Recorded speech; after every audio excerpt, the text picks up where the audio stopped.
Welcome to our channel. Today we how to connect Plaid to verify bank accounts in your app. Full guide step by step clearly. To connect Plaid and verify bank accounts in your app, first, create a developer account on the Plaid website. Once logged in, navigate to the API section to generate your client ID and secret. Next, select the appropriate environment, either sandbox for testing or production for live applications. Install the Plaid SDK in your app using your project's dependency manager. For JavaScript, use npm by running the command npm install plaid.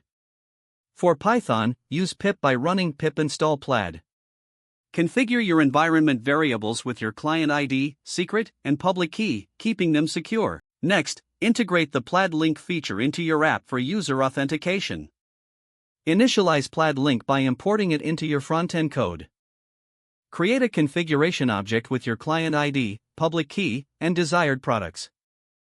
Add an event handler to capture the user's bank selection and connect it to your backend.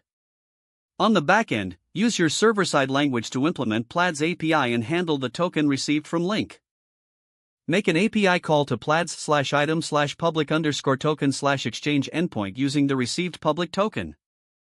This will return an access token, which enables you to interact with the user's bank data securely.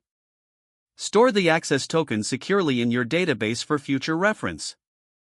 To verify bank accounts, make an API call to the /account/get endpoint using the access token. This will return account details, including account numbers and balances for verification. If needed, implement additional verification methods to ensure compliance with regulations. Finally, test the entire process in the sandbox environment before going live. Once satisfied, deploy your changes to the production environment and monitor for any issues. With these steps, you can successfully connect Plaid to verify bank accounts in your app. If the page does not load, refresh the browser or try again in a private or incognito window.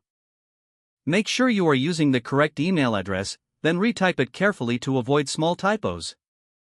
If your password is not accepted, use the reset option and create a new strong password you can remember.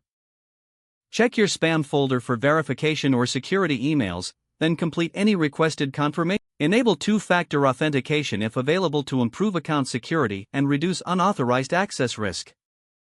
After signing in, review your profile details so your contact information and settings are accurate. If you see an error message, note it down and try again after restarting your device and internet connection. Log out when you finish, especially on shared devices, to keep your account and payment information secure. If the page does not load, refresh the browser or try again in a private or incognito window. Don't forget to like this video and subscribe to our channel for more step-by-step tech guides.